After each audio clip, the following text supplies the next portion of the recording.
Wake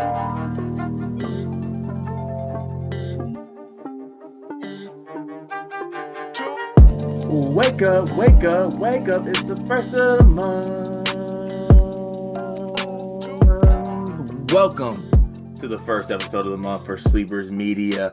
It is Thursday, May 1st. The Zoom is asking me if I'm playing music audio. No, I'm just singing my heart out because God darn it, I love being on this here YouTube channel and talking here on this podcast. I am here with my good friend Dion. Dion, how you doing, sir?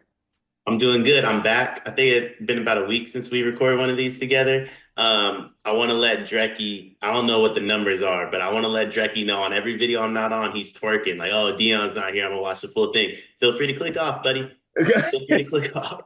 What's that, the shots? Yeah. Oh yeah. I've been firing back at it because I'll load up, I'll watch you and G, and then I look in the comments, bro. It's like, oh, Dion's not here. I'm like, brother, you've been twerking for weeks. Like, Yeah, give it that's a rest. the crazy level of doing tricks on it in the YouTube channel. Crazy. Probably as a grown or semi-grown man is always never the way to go about things. But we are back with another full episode today. It is May. Is it time to use the classic? Oh man, this year's flying by yet. I'm gonna be honest, this year does feel like it's going really quickly. Yeah, it'd be amazing, insane. Well, it's very bizarre because it being May is insane. It also feels like forever ago we were in San Antonio. Facts. Also, like we were in San Antonio. That's kind of crazy. Do you have a Crazy. favorite part about the month of May? I'm a Cinco de Mayo guy. Yeah, our margaritas. Oh yeah, margaritas, other activities, Cinco de Mayo through and through. That's my favorite holiday. Like find me on the beach with a margarita, uh, mariachi band. Love a good mariachi band. Give me an enchilada at some point too, a burrito. Like I everything about Cinco de Mayo I love. Man, a margarita and a good Mexican meal just sound absolutely elite right now. Are you what's your this is gonna sound crazy, the question. I'm sorry about this. What's your rim preference?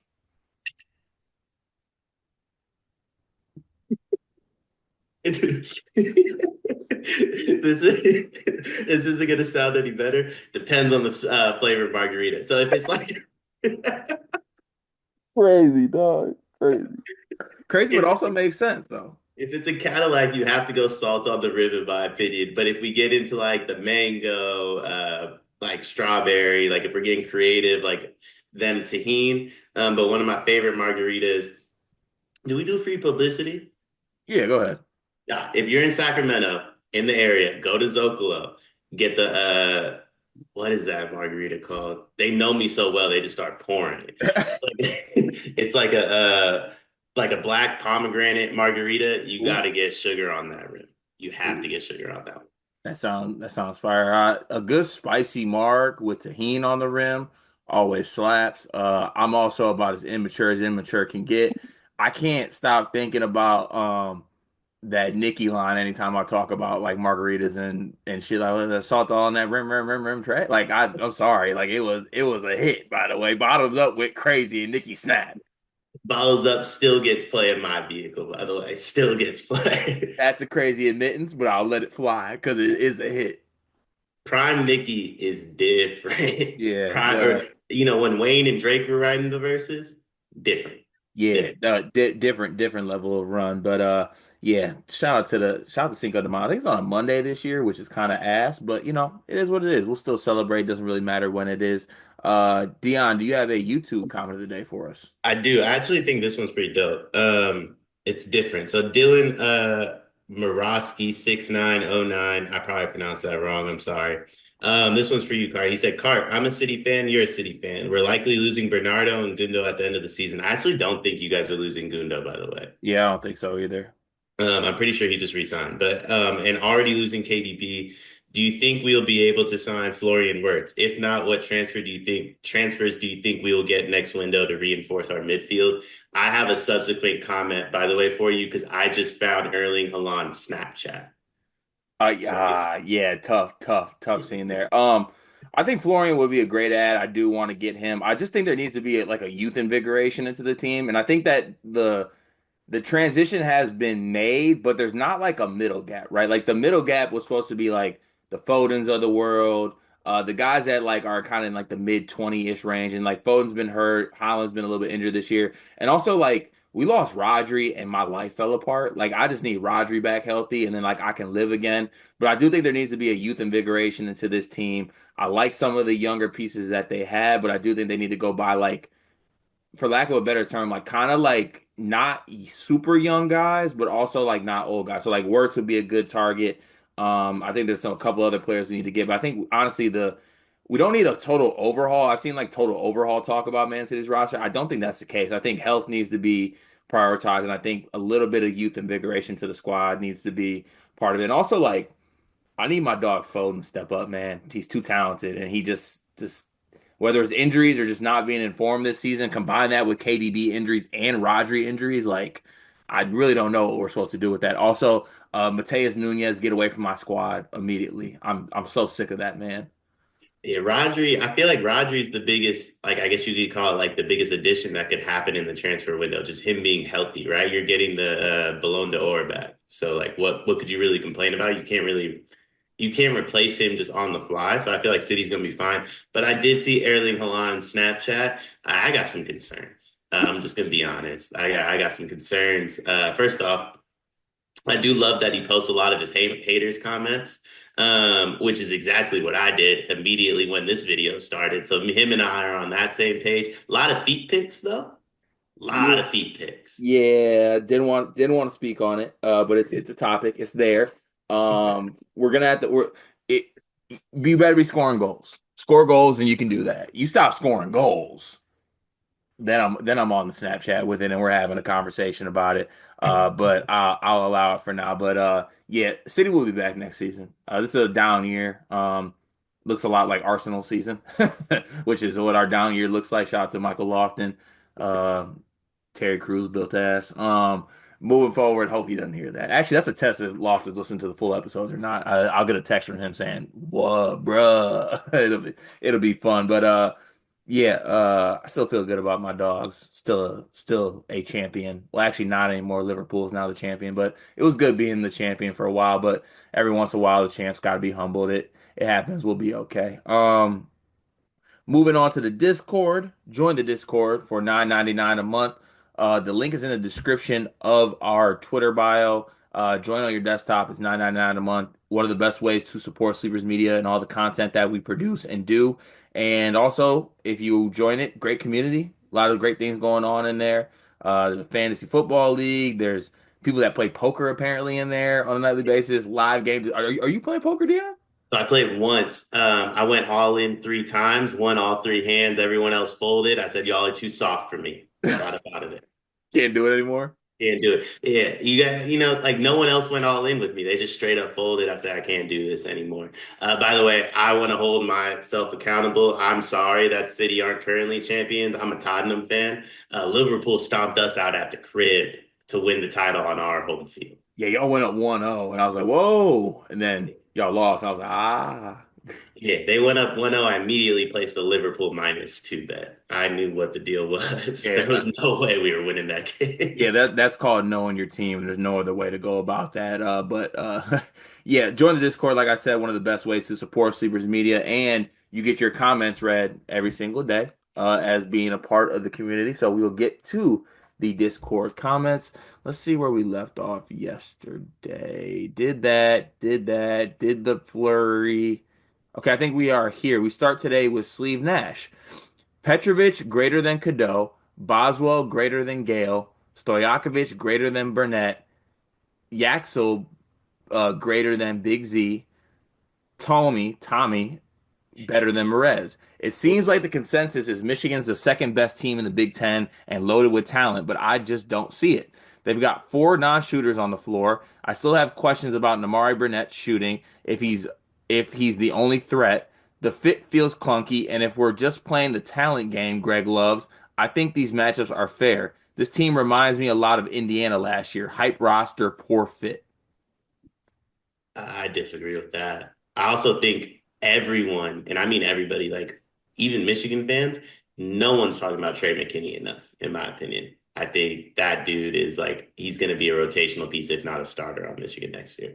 Yeah, also, so like I like Petro. there's a world where Petro is Elliot Cadeau-ish. Like, not saying like I think there's different parts to their game, and I think Petrovic is better than Cadeau, but like it could be similar. I'm good with the Boswell over Gale. I'm good with Stojakovic over Burnett, even though like Burnett's a really good player and can shoot the basketball. I know you said that you have doubts about his shooting. I don't. I think he's a good shooter. Yaxel, Big Z is not even a comparison. And Big T over Merez is fine too. I just think sometimes when you do the greater than game, sometimes the gap isn't as big, right? And also you talk about like shooting. You look at the other side, Petro's not a shooter. Stojakovic is a shooter in my heart, but he's also a career 32% shooter. Big Z can shoot, but also like Big Z can get played off the floor. Big T can shoot. Also, Big T can get played off the floor sometimes.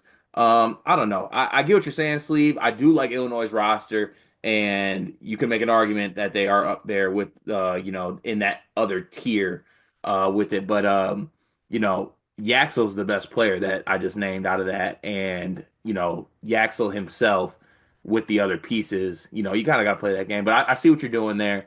Also, I'll let Greg answer for that though.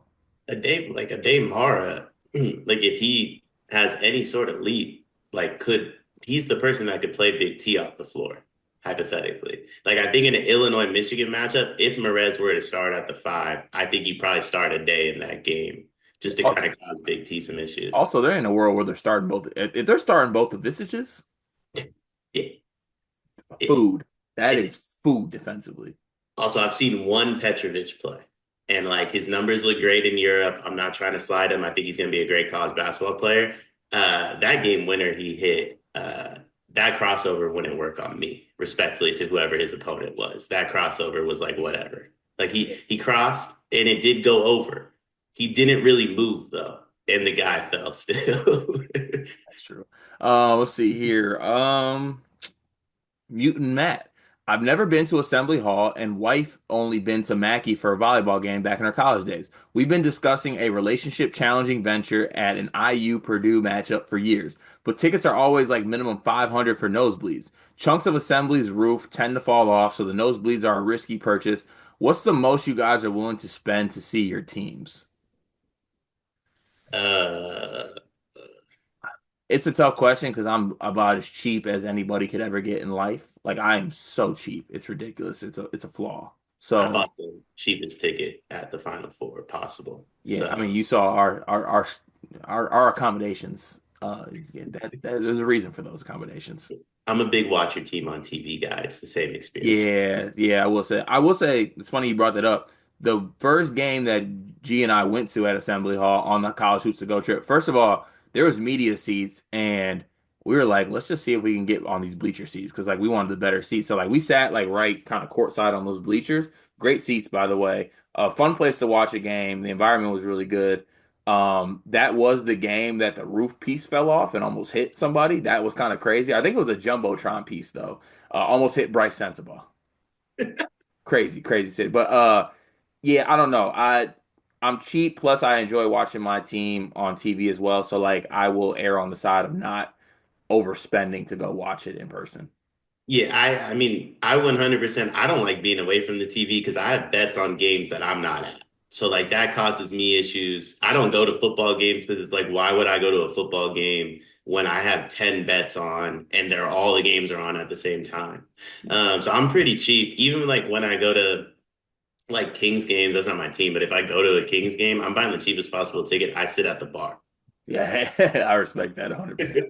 It's honestly a better experience. Also, not to play the I'm big time card, but I get credentialed the game, so you know what I'm saying. I don't worry about that nonsense. You know what I'm saying.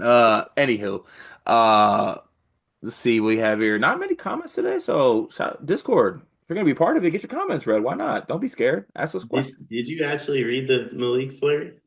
Yeah, that was yesterday. But he posted at like 2:30 though. Where am I? Is my No, he didn't. Yeah.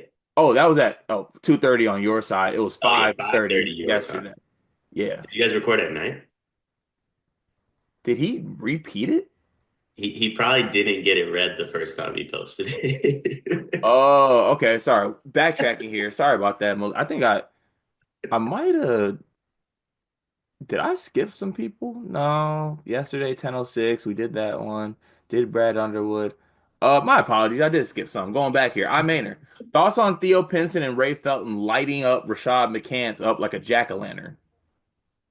Yeah, so I've been paying close attention to this. I have vocalized I'm a Rashad McCants guy on this podcast. Hmm. Unequivocally not a Rashad McCants guy anymore. Oh, it's over. Um, yeah, so it's never been more clear someone's lying for clicks. It's just never been more clear. And he's gonna have to, in my opinion, like respect your coaches, respect the university that gave you an opportunity, brother. You were not going to lead the country in scoring as a freshman, brother. You were not going to win the Rookie of the Year, no matter who the coach, no matter who the system was. Yeah. The whole like UNC beef thing is just crazy because Hubert's just standing there, kind of like he's doing the Darvin Ham, like hands in his pocket, just watching everything just kind of unfold and watching everything just fall apart. So Crazy hot take. This is going to end in Roy coaching one more year because he has to bring everybody together. that's crazy. That'd be great for Riley though. Um, let's see here, Malik Perry with a flurry of comments. Here we go. I got a following now, guys, and he's bringing foreign people Greece. Was nice, I must say. I don't know what that means. Yeah, I think we skip it. Okay. Malik once again. Okay, we don't get Adams. What should be the next course of action? Prayer circle. Yeah, I was gonna say good prayer. Just inner belief, probably. Uh, there's news that MSU will start recruiting kids outside of the states. I think this would be a great idea. His family values will give him a boost with game prospects overseas. Okay, I want to make something clear. I want good players. I don't care if you get them motherfuckers from Pluto. Go get some guys. I, Excuse my language. I love Malik. Announcing you're going to recruit international prospects is crazy. Like, just do it. Just do You it. just do it. Just do it. Malik Perry, will you watch more WNBA now? End of flurry. Where's that coming from? I don't know. Like I've watched a fair amount of WNBA. I feel like we both like I know you and I have exchanged WNBA bets before. Yeah, I'm not really sure. Maybe like to watch Paige in them. So Uh, I mean, yeah, I will. I'll probably watch it the same amount to be honest with you. But that's I don't know. I didn't get that one. But thank you for the flurry. He says end of flurry as well. I Maynard. I don't know how good they will be, but I'm all in on Brad Underwood and the Serbia State Slavs. Need them to commit to the gimmick, though. Need them to warm up in the Eastern European tracksuits and have those flamethrowers in the crowd from that one Twitter clip of overseas basketball. I want to all I my only comment on this is well, two. One, overseas basketball like crowds making their way to America is super necessary. But two, everyone involved in this gimmick, let's just be careful before we offend someone. Like we're getting really close to crossing the line. Brad Underwood posting that picture is insane. Insane, dog. Insane. An AI generated photo of him just in fucking Chernobyl, it looked like just crazy. I know that's Russia. See, that's why we're toting the line. That's exactly why we're toting the line. That's why that's why we're making sure we don't go too far. Is Chernobyl in Russia? I don't think we should discuss geography. And we did it for a month. People hated it. Chernobyl's definitely in a country that's currently involved in a war, though. Okay. It's either Ukraine or Russia. Okay, that's what I thought. Once again, not a geography podcast. Yeah, Actually moving it's on. Ukraine. Is it Ukraine? Okay. Oh Yeah, wait, I don't know which. It used to be Ukraine and Soviet Union. I'm not sure but which one has I think control. that used to be former Yugoslavia. Got you. And then Got and then I think shout out to Call of Duty for that. you. Moving on here. By the way, I don't want to challenge the Orange Crush to get immersed in that because I think they might throw a Molotov cocktail at referee Jeffrey Anderson, and then we're gonna have a situation. Moving on here. Last one. Bright Star Jones. Is there a chance that this year's Purdue team turns out to be MSU team from 2 years ago? Everyone had them preseason top three in the nation after a Sweet 16 the year prior. Both had three seniors in the fold with a good offseason recruiting portal. Personally, I think TKR is a lot better than MSU's second option that season. No, there's not a world where that happens because that Purdue doesn't have AJ Hogarth. Also, isn't Purdue going to be better? Yes, I see what he look. There is a lot of Purdue hype going on right now, which only puts them in a position to underwhelm, right? Because they are favorites like massive favorites to win everything. So the only thing that would make it not get slandered is if they actually win the whole thing or make a Final Four, right? So that's what comes with the expectations. But yeah, I don't really see the comparisons there, but there's a lot of pressure on Purdue. I guess follow up to that, Dion, do you think the pressure will mount on them at all? So this is where me not following along in the comment section hurt me. I didn't realize that was an Illinois fan. I get it now. Oh, He's you get it. I thought that was a Purdue fan saying that. I'm like, why are Purdue fans comparing themselves to a team that didn't win it all 2 years ago? No, no, no. I don't think they'll fold to the pressure. I think Braden and TK are built different. And Oscar Clough feels like a type of guy that just doesn't even know the pressure exists. Yeah, facts. That does it for the Discord comments today. Shout out to the Discord. This episode is brought to you by the good folks over at Underdog Fantasy. You already know how we're rocking. Underdog Fantasy has been a great partner for us, and they have a great offer for you on behalf of us. Using promo code SLEEPERS, you get an instant deposit bonus, including a free pick and a deposit bonus match of up to 50%. It's been really dope to see everyone get involved with this. Getting involved with this is a great way to support us. And also, like, Underdog Fantasy is pretty fun. Shout out to my guy Z Hurth yesterday, had a fantasy draft. Won like $200 because he had Giannis, and Giannis had like a combined 75 total everything. So it's really fun to do the lineups, the drafts, and you basically get free money by using promo code Sleepers. So sign up for Underdog Fantasy today using promo code Sleepers. Dion, over to you. Yeah, I'm not winning on there. So what I want is more Are people are you sharing. are you having fun though? Oh, I'm having a great time, but Okay. I need people to start sharing slips. It's a lot of winning going on in the Discord, No, not a lot of no, sharing. no slips being shared though. No slips are being shared. It's all like, oh, I just pulled $3,000. Sick. I just lost all of that. So like, why aren't we why aren't we helping each other out a little Are bit we here? not all in this together? But shout out to the good folks over at Underdog Fantasy. Be sure to download that today. Use promo code Sleepers and take advantage of that great offer plus the free pick. They always got great promos on there as well. Highly recommend it. Let's get to the show.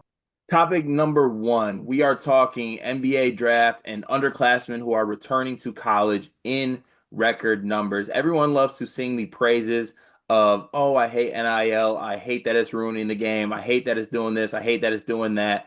But here's a positive, I think, of NIL and what it's doing for college basketball. On top of seeing players like JT Toppin come back to school, who was Big 12 Player of the Year, first team All American, everything associated with that. Only 106 players entered the 2025 NBA draft as early entry candidates. The league announced.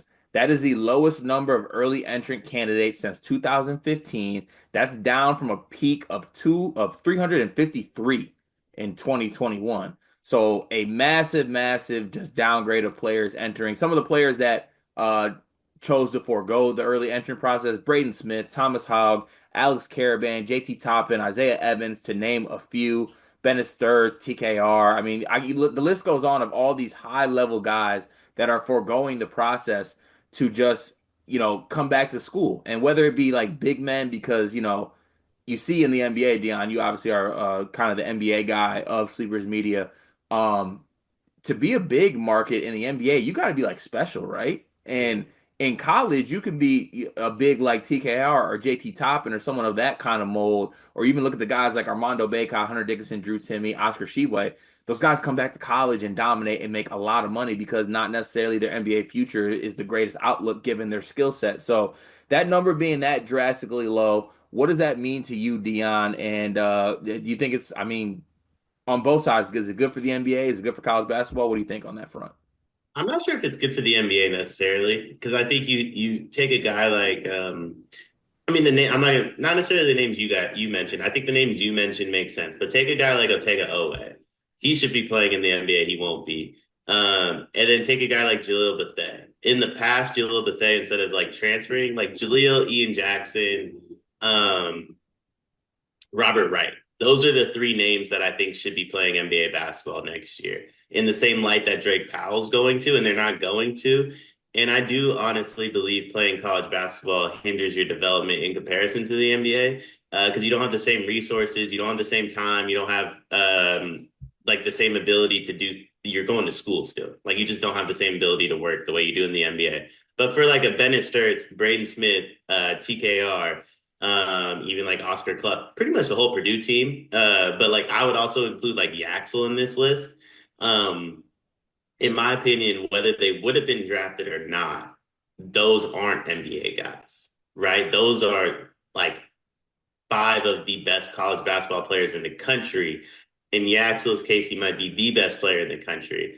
But like those are guys that were destined to whether they got a shot in the NBA or not to ultimately play in Europe, in my opinion, just because I don't think their skill sets are like NBA skill sets necessarily. And keeping those guys in college instead of them playing European basketball early, I think is phenomenal for college basketball. I also think it's phenomenal for the NBA because I look at like an Anthony Randolph who went to the NBA, stunk it up, and now is maybe like the greatest European basketball player of all time. If he can skip that NBA portion and just play college basketball, make a bunch of money, then go to Europe, that's better for both products. Yeah, and look, you see, like whether it's guys just choosing to come back, maybe they're fringe guys, maybe they're even outside of the top. Like, I mean, you look at JT Toppin is a great example of this because second team All American last year, and honestly, I think JT Toppin ends up being an NBA player, but he is apparently going to make around $4 million at Texas Tech this season.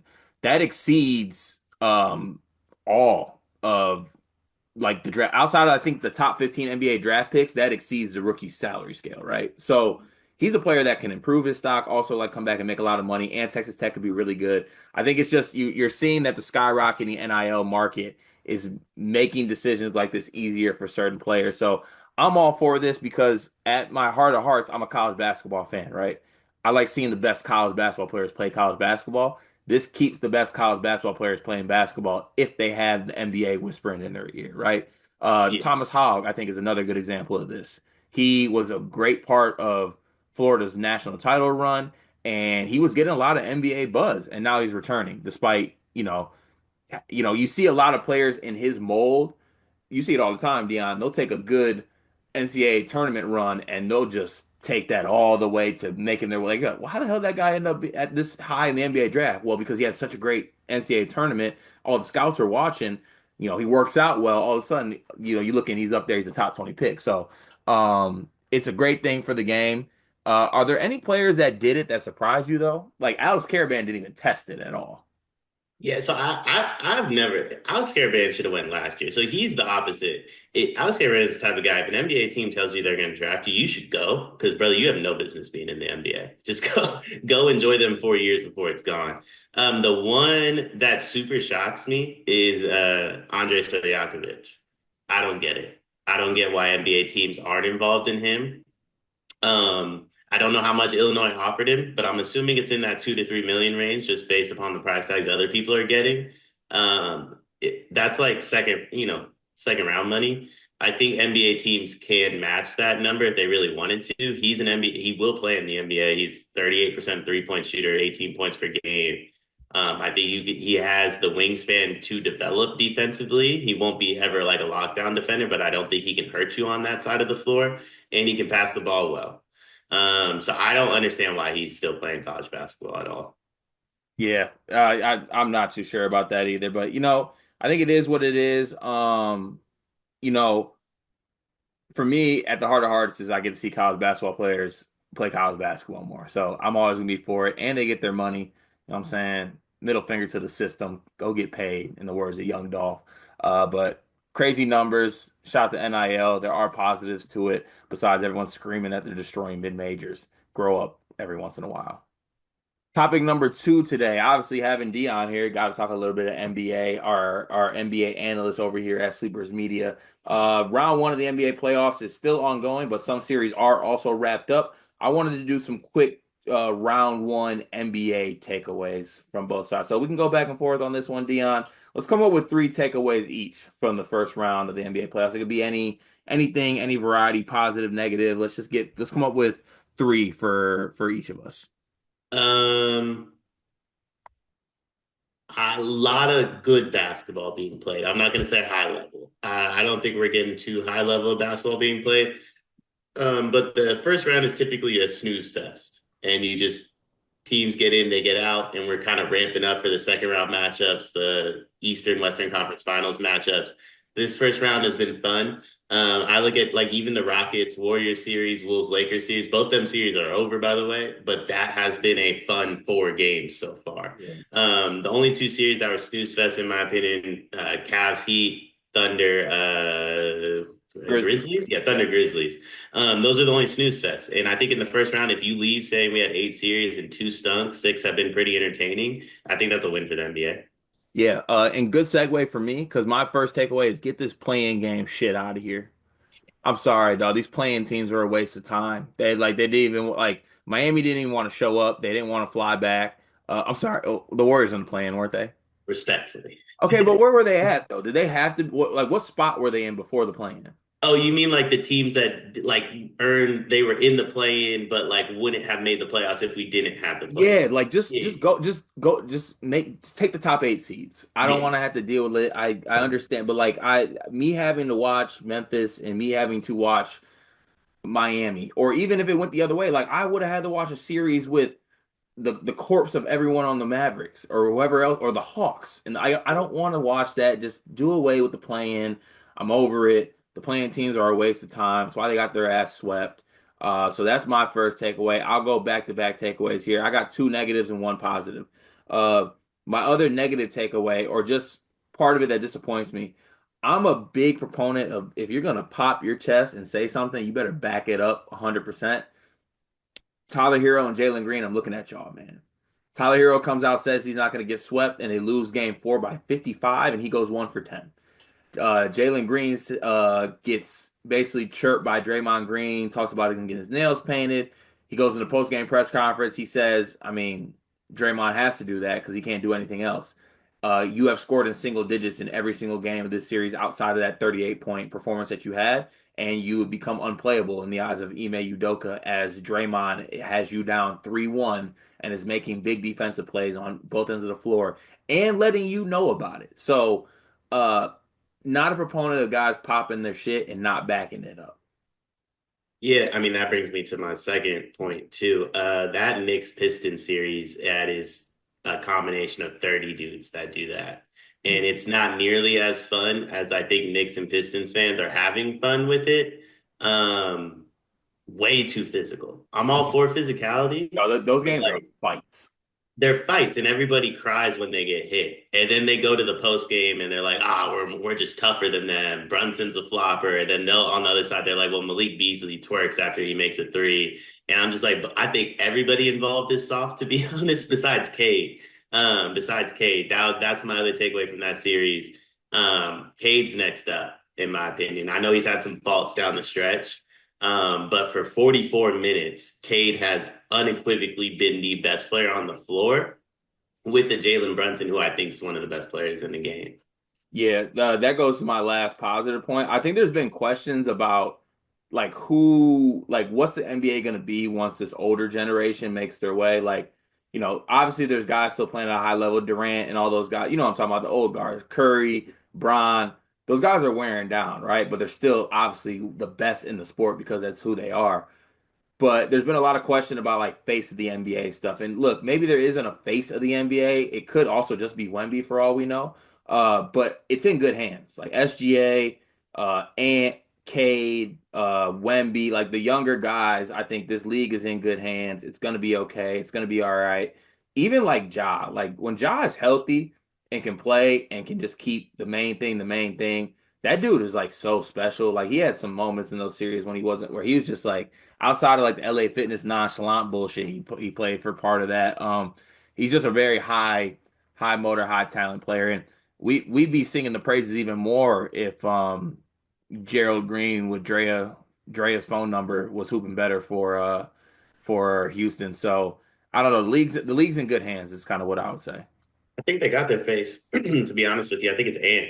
I think Yeah, unfortunately, not Ant unfortunately, just needs to relax.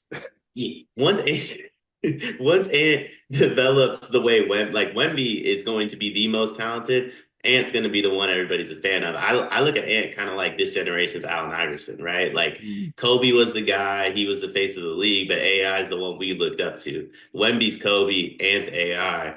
But with that in mind, bro, like I respectfully to anybody that's left, like my last takeaway. if you don't think Steph Curry is going to go get five, like you're out of your mind. Like I'm yet to see a team. The Thunder are pretty impressive. Don't get me wrong. I find it really hard to believe that like a team with Lou Dort and Jalen Williams is going to beat Steph and Jimmy Butler, though. Respectfully to them, the Celtics don't move me in the slightest. We have a collection of dudes that have been smoking the Celtics for years, and we got Ant next up. I'm unmoved by the Timberwolves and Rudy Gobert, man. Ant Man, Spider Man, Superman, Dubs in five. Oh, that's crazy.